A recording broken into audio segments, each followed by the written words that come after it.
I remember the absolute exhaustion of sitting in another waiting room, staring at the muted television in the corner while I waited to hear what new medication was going to be added to my daily routine. For years, every time my blood pressure numbers crept back up, the answer was always the same: another pill, a higher dose, or a stern lecture about needing to do more.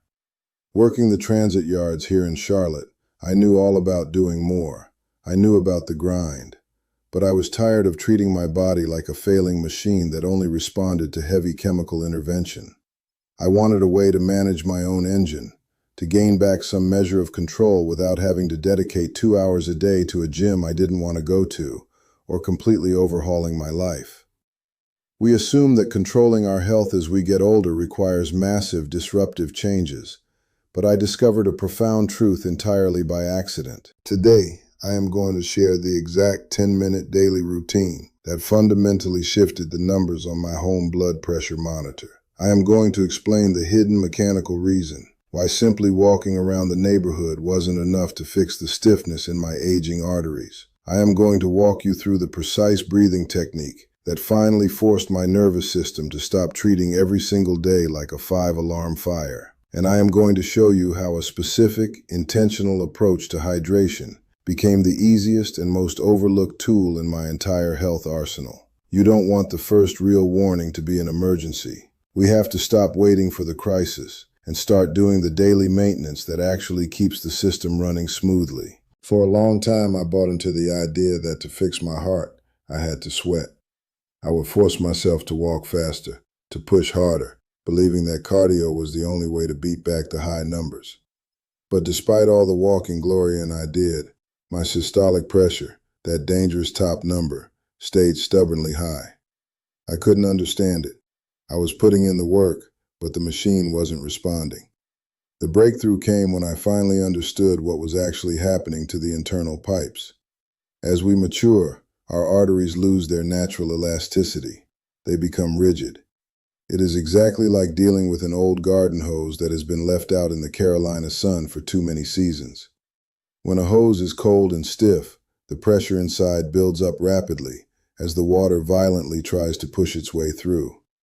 But if that same hose is warm and flexible, the water flows easily and the internal pressure naturally drops. My arteries were stiff, and that stiffness was forcing my aging heart to pump aggressively harder just to circulate the blood, driving that top number dangerously high regardless of how many miles I walked. The paradox is that the absolute fastest and safest way to warm up and relax those rigid arteries in an older body is not by moving more, but by not moving at all.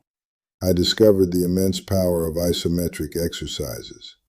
The science on this is incredibly clear. For folks over the age of 60, holding specific muscles under steady tension without actually moving them lowers blood pressure significantly more effectively than regular walking or even riding a stationary bike. An isometric exercise simply means you are forcing your muscles to work under a constant heavy strain while holding perfectly still. That steady, unrelenting tension creates a massive biological signal that forces your blood vessels to violently dilate and relax the moment the contraction finally ends. It essentially teaches your stiff arteries how to remain relaxed even when the system is under pressure. The first 6 minutes of my daily routine are dedicated entirely to this intentional, stationary tension. I focus on two primary movements: the wall sit and the plank. I start by standing with my back flat against the sturdy wall in my hallway. I slowly slide down until my legs are bent at an angle that feels deeply challenging, but still manageable. I am not trying to drop into a perfect 90-degree squat like a young athlete. If my knees are aching, I stay a little higher up the wall. The goal is never sharp pain. It is a deep, consistent muscular tension. I hold that position, feeling the burn build in my thighs, for 2 full minutes. Then, I immediately transition to the floor for a plank. Sometimes I do a traditional plank, but often I modify it by resting on my knees, or even doing an elevated plank leaning against the edge of the kitchen counter. I hold that solid, rigid position for another 2 minutes, focusing entirely on keeping my core tight. Planks are incredible because they don't just force the arteries to relax. They actively protect the lower back and drastically improve the core stability we desperately need to prevent falls as we get older. After the plank, I go right back to the wall for one final 2-minute sit. 6 total minutes of steady, demanding isometric work. During the holds, I can feel my pressure rise slightly, but the magic happens when I finally stand up. The muscles release, the blood vessels dilate, and the entire vascular system is forced into a state of deep relaxation. The numbers matter, but the patterns behind them matter more. The clinical research shows that this specific approach to isometric tension can lower that dangerous top blood pressure number by an average of 10 full points, which is the exact same biological effect as taking an additional prescription medication. But simply softening the rigid pipes is only the first part of the repair. Once the 6 minutes of physical tension are complete, I immediately move into the second phase of the routine, a phase that most men completely ignore because it feels too simple. Minutes 6 through 8 are entirely focused on deliberately resetting the nervous system through the vagus nerve. For most of my life, especially during my years managing the chaos of public transit, my body was permanently locked into a state of sympathetic overdrive. That is the clinical term for the fight or flight response. Even when I was sitting quietly in my favorite chair on a Sunday afternoon, my internal engine was still revving as if I was actively managing a crisis.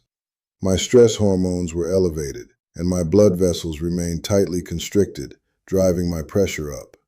The vagus nerve is the body's natural built-in brake pedal. When you finally figure out how to activate it, your heart rate immediately slows down, those tight blood vessels relax, the stress hormones plummet, and your blood pressure often drops significantly within minutes. The most efficient, reliable way I've found to manually press that brake pedal is through a highly controlled pattern called resonance breathing. The goal is incredibly precise, exactly 6 breaths per minute.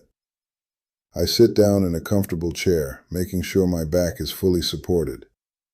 I close my eyes to completely shut out the distractions of the room. Then, I slowly inhale deeply through my nose for exactly 5 seconds.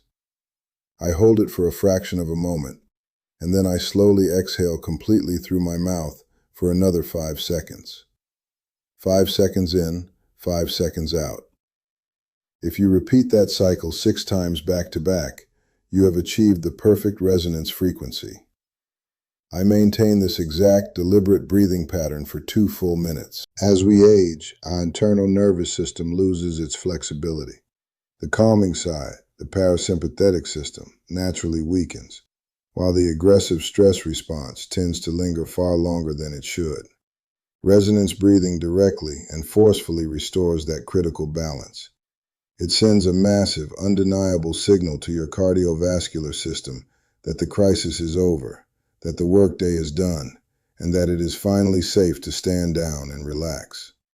I can literally feel the tension draining out of my shoulders and the heavy thumping in my chest slowing to a calm, steady rhythm. Once the physical tension is released and the nervous system is finally calm, I move to the final 2 minutes of the routine. Minutes 8 through 10 are dedicated to the simplest, yet most frequently overlooked factor in cardiovascular health: aggressive hydration.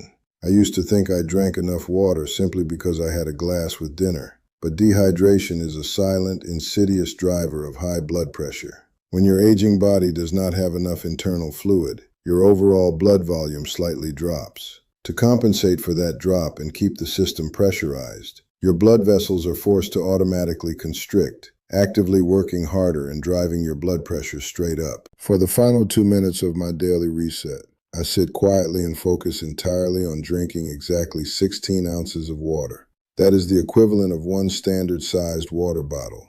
I don't gulp it down in a rush. I take slow, deliberate, steady sips. My only focus during these 2 minutes is the physical act of drinking. I pay attention to the water hitting my mouth, and I purposefully follow the sensation of the fluid traveling down into my stomach.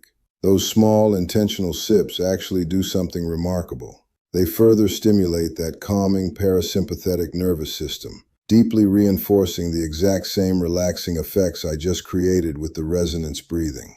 Providing the system with that immediate influx of 16 ounces of fluid rapidly improves circulation, reduces the harsh resistance inside the vascular pipes, and immediately lowers the overall strain on the heart. This entire protocol takes exactly 10 minutes out of my day. 6 minutes of intense, stationary muscle tension, 2 minutes of precise, controlled breathing, and 2 minutes of focused, deliberate hydration. It requires absolutely no special equipment, no expensive gym memberships, and no extreme dietary overhauls. It is simply the daily, necessary maintenance required to keep an older engine running without constantly relying on chemical intervention. Control begins with what you stop normalizing. I stopped normalizing the idea that I had to completely exhaust myself to see a change in my numbers. I learned that consistency is infinitely more powerful than intensity. I built this 10-minute habit by tying it directly to something I already did every single day. I do my routine immediately after I finish my morning coffee, before the demands of the day have a chance to derail my intentions. If 10 minutes feels like too much on a particularly stiff morning, I cut it down to 5 minutes, because simply showing up and doing the work is always better than doing nothing at all. Gloria watches me do my wall sits in the hallway, and sometimes she joins me for the breathing exercises. We understand that this isn't about achieving some unrealistic standard of perfection. It is about actively managing the machinery we rely on to live our lives. When I sit in the doctor's office now, and I watch the cuff inflate and the numbers flash on the screen, I no longer feel that deep, helpless anxiety. I know the work I have put in. I know the tension I have released, the breath I have controlled, and the hydration I have maintained. I am not a passenger in my own body anymore. I am the man maintaining the system, 10 minutes at a time, keeping the engine strong for whatever the road ahead brings.